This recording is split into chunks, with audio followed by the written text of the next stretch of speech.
What is margin when it comes to your individual household finances? What's margin? Margin is having a positive cash flow, so more money coming in than going out.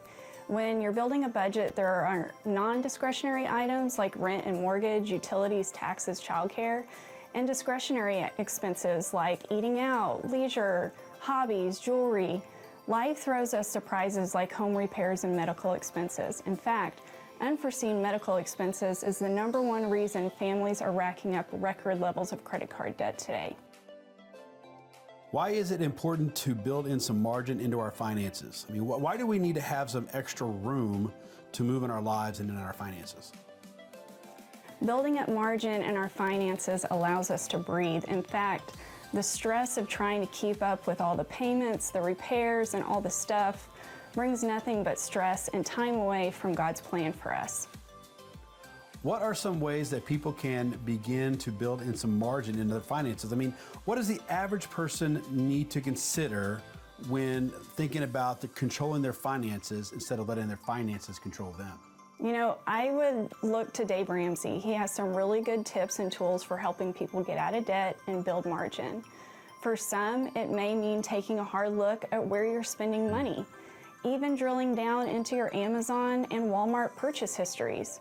How often are you going to get that drink at Sonic or Starbucks?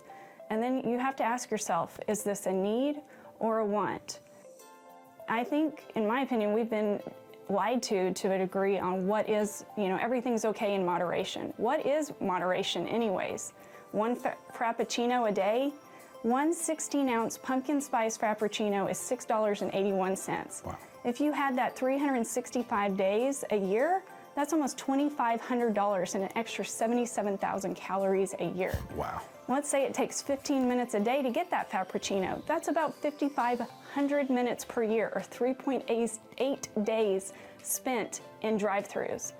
Allowing for margin in your finances may just allow you to have more margin in other aspects of your life too. And to be honest, I'm guilty of spending too much time flipping through my phone, looking at the latest and greatest gadgets or fashion tips, and that time would be much better spent with my family.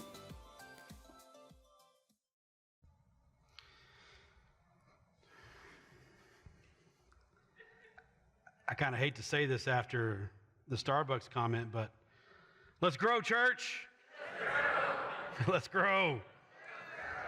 So, yeah, I was, and you actually heard me in the video when she started mentioning the Starbucks and, the money output and then the calories. Like, whoa. And I was like, good thing I don't go to Starbucks. I go to Chick-fil-A. So there's a difference. Yeah. So, wow. Interesting. All right. Hey, paycheck to paycheck. Now, I'm not going to ask how many of you all are living paycheck to paycheck, but instead, how many of you all have heard that phrase or know what that phrase means? Okay, so quite a few of you. Okay, all right, awesome. For those of you who do not, according to Investopedia, yes, that is an actual website. There's something pedia everywhere. So it's Investopedia. But it says that paycheck to pay. Oh, hey, I'm sorry about that. Hey, kids, kindergarten through 5th grade. See, I got caught up on the Starbucks deal. They're like, they're itching. They're like, I want to get out of here. Let's go. But that just means I got to start over because, I don't remember where I'm at now. So, yeah. You may start all the way over. Okay, all right, fantastic. All right, you're saying it, so let's say it. Let's grow, church. All right, so paycheck to paycheck, right? That's what we're talking about, paycheck to paycheck. And many of you all said you know what that means. But Investopedia says that paycheck to paycheck is an expression that describes an individual who would be unable to meet their financial obligation if they were unemployed. Those living paycheck to paycheck devote their salaries predominantly to expenses. So the phrase may also mean living with limited or no savings and refer to people who are at greater financial risk if they were suddenly unemployed or faced another financial emergency. So paycheck to paycheck, right? We hear an awful lot about this. And so I think I spent a lot of time this week really diving into this, okay? And so I think we need to have some statistics, right? Statistics are good. You heard some statistics about Starbucks right there, right? How many of y'all get the pumpkin spice latte? None of you? All right, so it's just Heather. Okay, fantastic. All right. So, right. But yeah, I mean, like I said, that was, statistics are good, and they're kind of shocking in moments like that. But let me throw some statistics out there for you. In multiple studies by Bankrate, 75% of Americans say that they are not completely financially secure, and 30% never expect to be. More than 1 in 3 workers, 34%, are living paycheck to paycheck. So that means about a third of American workers say they do not have enough money left over after covering their expenses to save for future expenses. So for Americans, it feels kind of like walking a tightrope with no safety net, where the balance between expenses and earnings becomes a very delicate balance, right? So we also know that the COVID-19 pandemic and inflation has also contributed to the number of Americans living paycheck to paycheck. So simply put, and this comes from Sarah Foster, she's a Bankrate U.S. economy reporter. She says, simply put, living comfortably costs a lot more than it used to. Prices are up almost 21% since the pandemic first began in 2020, requiring an extra $210 for every $1,000 someone used to spend on the items they both wanted and needed. For the many Americans whose pay has not kept up with inflation, higher prices essentially translate to an outright destruction of wages. Now, normally we kind of associate living paycheck to paycheck with those under a certain amount, right? And that amount normally is about $50,000. But recent studies have shown that even those making $100,000 or even over $150,000 are also experiencing this issue of living paycheck to paycheck.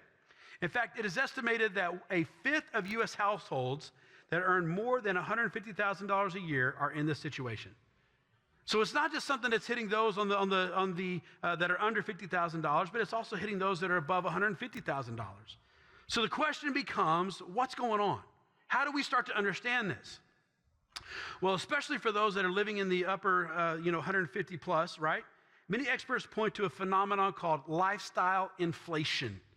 Lifestyle inflation, that's one of the culprits. So lifestyle inflation, or it's also called lifestyle creep, is a pattern of spending a little more as a person's income increases, right? So as your income increases, you spend a little more. And Sabrina Romanoff, a clinical psychologist who works with clients that are struggling with financial stress, she had this to say. She said, I think a lot of people hold these benchmarks in their mind, right? If I reach this position, or if I get this promotion, or if I make it to this age, then I can live this life. Then I deserve to have these things. Then they kind of go a little crazy or go a little wild on it, and they become kind of like a trade-off, right? Like they can only enjoy their present happiness if they're not able to save for the future or plan for the future, right? So they're sacrificing the future to live in the moment, if you will. And I will be absolutely honest with you this morning, and I'm going to tell you a lot about myself this morning, and I do that not so you go, oh man, Chad's pretty humble dude out there just letting us know what's going on in his life. But I tell you because I don't want to rat you out, okay? So I'm just going to speak from my own heart, okay? I'm guilty of this. I'm guilty of this lifestyle inflation. I'm guilty of this lifestyle creep.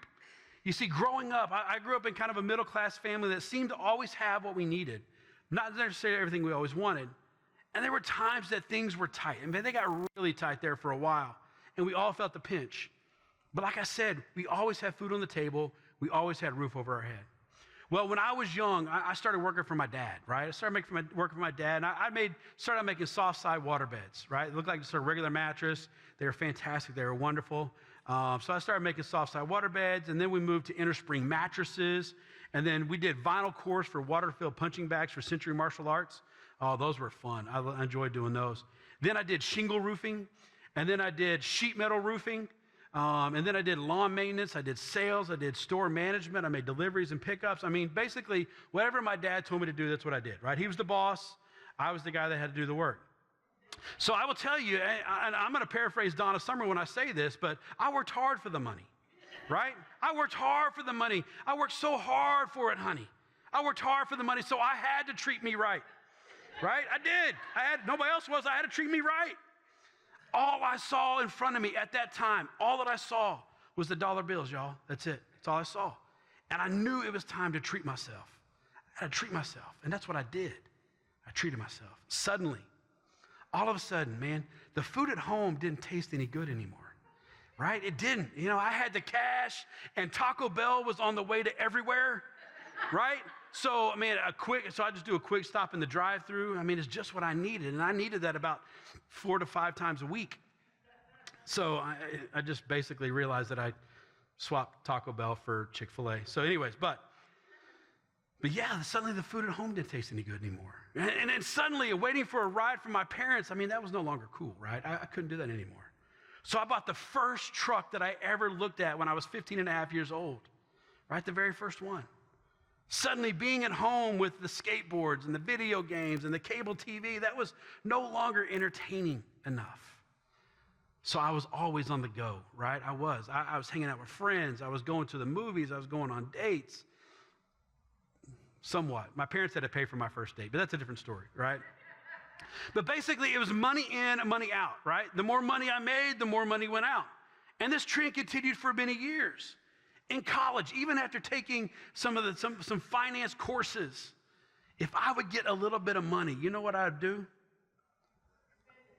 Well, yeah, I'd spend it, but I mean, I'd go buy a bigger TV, right? And this is back in the day when the TVs were really heavy and really deep and really big, right? In fact, I got to a point where I got a TV that was so big I couldn't lift it by myself. I had to get my brother to come help me, right? Here's the thing. My little house that I lived in was basically like, here's where I'm sitting, there's the TV. I didn't need it, right? But I bought a bigger TV. Or the other thing that I would do is I would go buy the latest movie on VHS. How many of you know what VHS is? Some of the younger hands, I love it. All right, so they're probably going to come back. Tapes are coming back. Vinyl's coming back. They're coming back.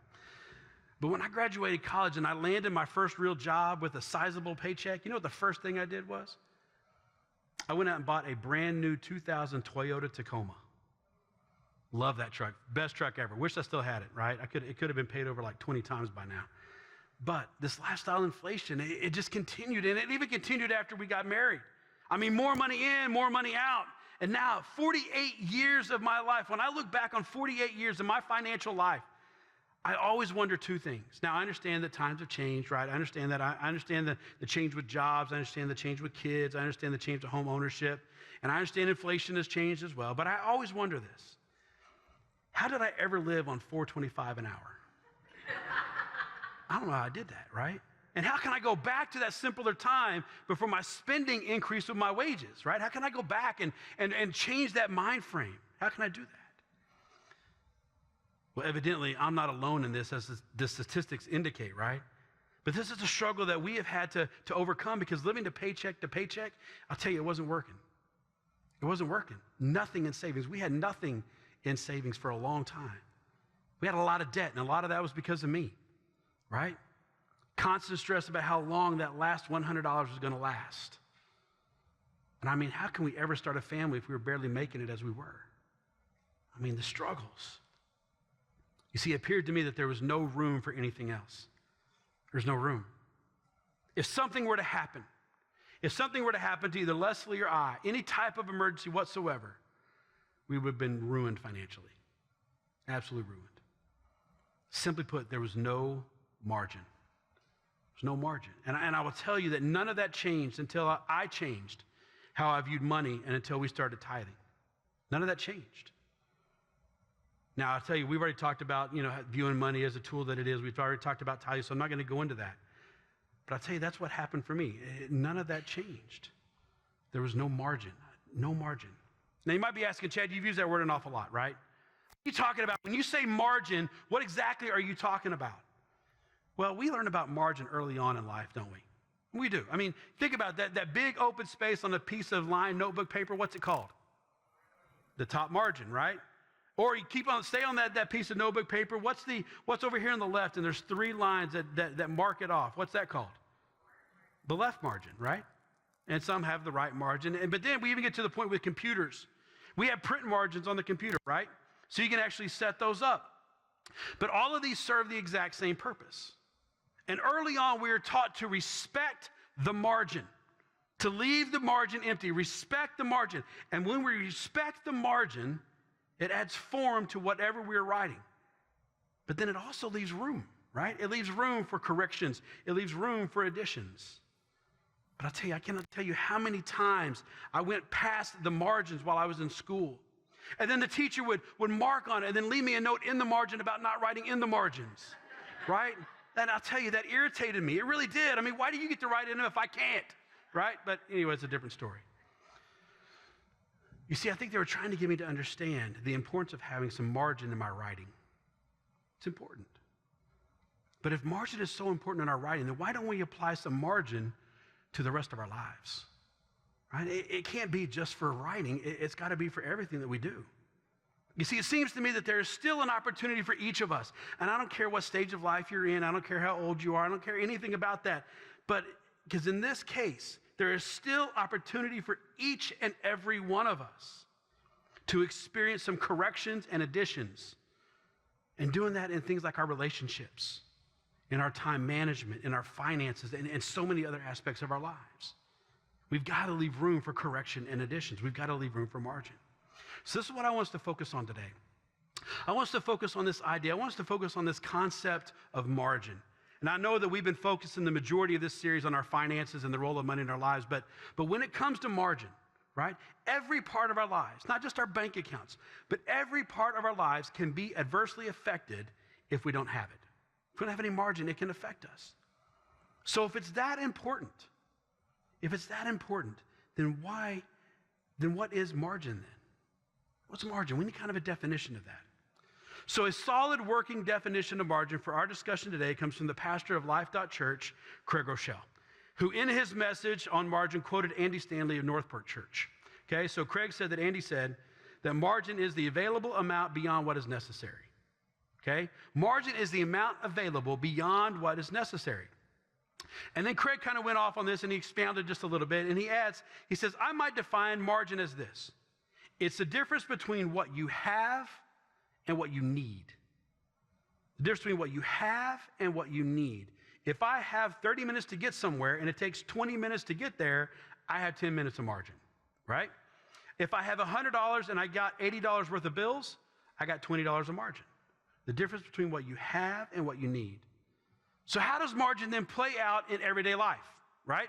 Margin would be showing up maybe 5 to 10 minutes early to a meeting so that you're not stressed out all the time, right? And I will tell you, I'm not going to tell you that. So anyways, right? I was going to give you some more of my woes, but I'm not going to do that. Margin financially would be having money left over at the end of the month.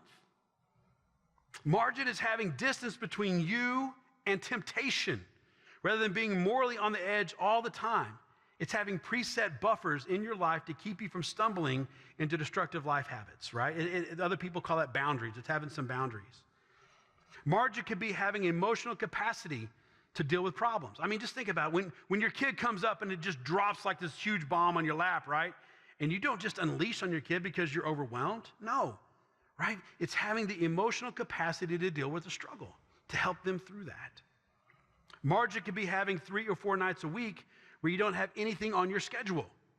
Margin could be having extra time or extra money to invest and to give to people and ministries that you love.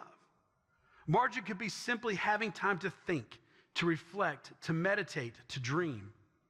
Margin could be having significant time with God. Notice I said significant time with God, not just a quick, hey, God bless this meal, thank you, amen, Lord, help me today. And not that, right? But I'm talking about significant time. Significant time meditating on his word and enjoying his presence. Simply put, margin is what most of us do not have. Simply put, margin is what most of us do not have. And I will tell you, I agree with that statement. I have not worked very much margin into my life. As I've said, I've kind of done a better job financially, right? I can still do better, but I struggle with margin in almost every other area of my life. And so now I ask you, how about you? Do you have enough margin built into the whole of your life? Or do you even have margin built into even just parts of your life? Do you have any space between what you have and what you need? Because here's the thing that I want us to understand today, family. Life happens in the margins. Life happens in the margins. And one of the best examples of this is from Scripture. And it comes from the story of 2 sisters, right? So if you have your Bibles with you this morning, please join me in the Gospel according to Luke. The Gospel according to Luke, we're going to be in the 10th chapter. So Luke chapter 10, and we're going to start in verse 38. Now, just so you know, leading up to this point, Jesus has just sent out the 72. He sent them out in groups of 2 to lay the groundwork for his arrival, right? So as he sets them out, Jesus was then asked by some of the teachers of the law what they had to do to inherit eternal life, right? But, we kind of find out in Luke that basically they were trying to use this to trap Jesus. But in normal Jesus fashion, right, he kind of flips the script a little bit, and he tells them the parable of the Good Samaritan instead. But now we come to verse 38. In verse 38 of Luke 10, and we see the story of these two sisters. And as you listen for the word of God this morning, I want you to really kind of pay attention. I want you to listen for who has margin, who has no margin, and the problem of having no margin. So think about that, okay? So Luke chapter 10, starting in verse 38, says, as Jesus and his disciples were on their way, he came to a village where a woman named Martha opened her home to him. She had a sister called Mary who sat at the Lord's feet listening to what he had said. But Martha was distracted by all the preparations that had to be made. So she came to him and she asked, Lord, don't you care? Don't you care that my sister's left me to do the work by myself? Tell her to help me. Martha, Martha, the Lord answered, you are worried and upset about many things, but few things are needed, or indeed only one. But Mary has chosen what is better, and it will not be taken away from her. As we read through the Gospels, we see that these two sisters, Mary and Martha, they become close friends of Jesus, right? And we really see this even more in the Gospel according to John in chapter 11 when Jesus is called back to Bethany after their brother Lazarus has died, right? So we see this relationship. But as we focus on the story, it seems like this is where this close friendship, this relationship began. It all begins right here. So the story goes that they invited Jesus and his crew over for dinner, right?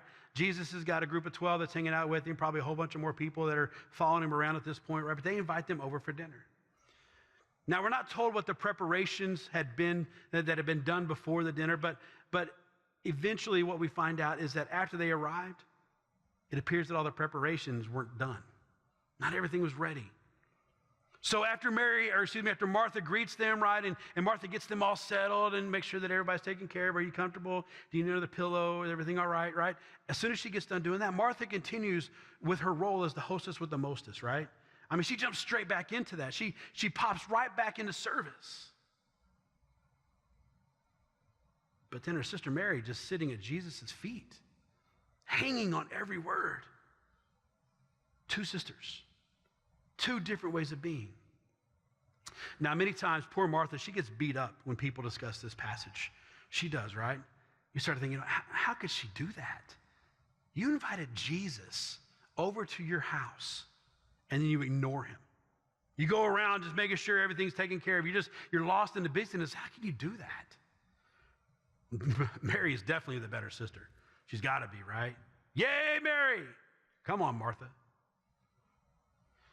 Well, before you jump on that bandwagon, let me just tell you that hospitality in the Jewish culture, especially in the first century Jewish culture, was a priority. I mean, it was a high priority. If it was your house, it was your duty to make sure that everyone felt welcomed and that everyone was taken care of, right? It's the highest duty. And I will tell you that I have had the opportunity to experience this level of hospitality, and it truly is top-notch. They still practice this to this day. So here's the thing. Martha was actually doing a good thing. Martha was actually doing what was expected of her. And I think that's kind of what Jesus means when he said, Martha, you're worried about too many things, but few things are needed. Indeed, only one. Mary has chosen what is better, right? He didn't come out and say, hey, you're wrong. He said, no, Mary's chosen what's better, and it will not be taken away from her. And in fact, he's saying, hey, Martha, for your hospitality, I say thank you. But I came here this day to spend time with you, spend time with your family. Now, don't get me wrong, you've done an amazing amount of work, right? But you didn't leave any room in the schedule to be with me. Your sister did. And your sister's going to remember this visit for the rest of her life. But the question I got for you, Martha, is what are you going to remember? Are you going to remember that the pie was, perfect? Are you going to remember that the turkey was a little dry? What are you going to remember? You see, life was happening right there in the margin. And she was missing out. She was missing out. Martha lost sight of what was truly important. She didn't keep the first thing first. But I think we've all been or are guilty of doing the exact same thing, right? We've all been Martha once or twice or 100 times in our lives, right? We've done that. We become almost obsessed sometimes with just checking the box, doing what we feel is urgent, and then we miss out on what is most important. I think this is part of the caution that Paul shares in Ephesians 5:15 through 17. He says, be careful then how you live, not as unwise, but as wise, making the most of every opportunity because the days are evil. Therefore, do not be foolish, but understand what the Lord's will is. He says, be wise in how you live. Make the most of every opportunity.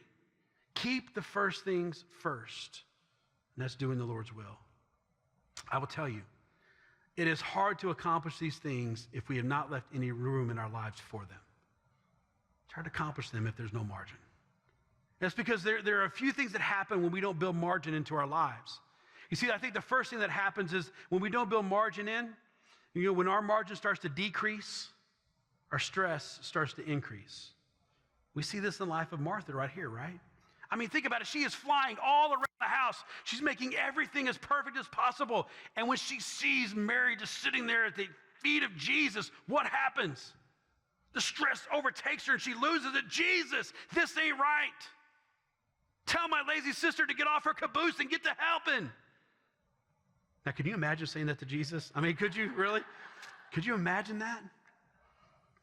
But I'll be honest with you, and I'll tell you, the same thing, I've done the same thing. I have. In fact, sadly, it wasn't too long ago. Once again, I'm not using you for therapy. I'm just letting you know from some stories of experience so I don't rat you out. But a few weeks ago, I kind of overscheduled myself. And I was running all over green country, right? I was trying to make it here and there, and I was trying to make it on time. I try to pride myself on being punctual, being on time, right?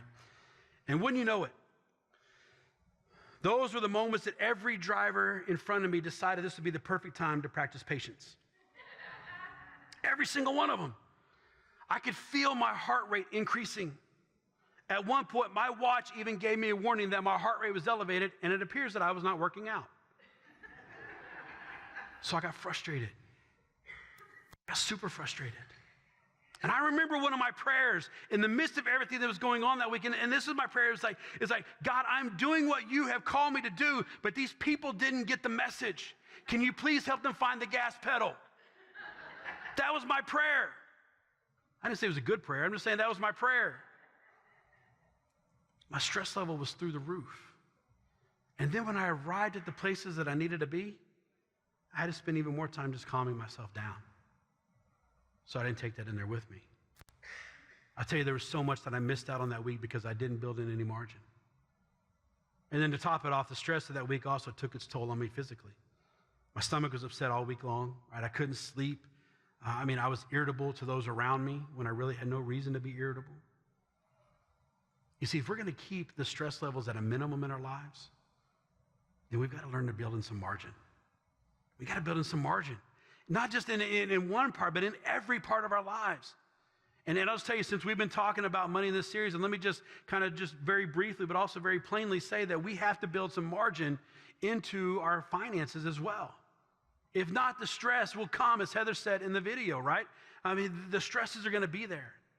In fact, do you know what the number one fight that couples have is all about? It's about money, right? It's about money. Now, if there's plenty of money, they might argue about intimacy or the kids, but when money is tight, the stress of the situation skyrockets. The verbal back and forths begin, and the relationship suffers damage. And I'll tell you, this kind of leads to the second thing that happens when margins decrease. When margins decrease, your relational intimacy decreases as well. It decreases. I had a boss in college that once told me that it's hard to be fully present when you're not fully present. I know it sounds kind of simple, right? But it's true. It's hard to be fully present when you're not fully present.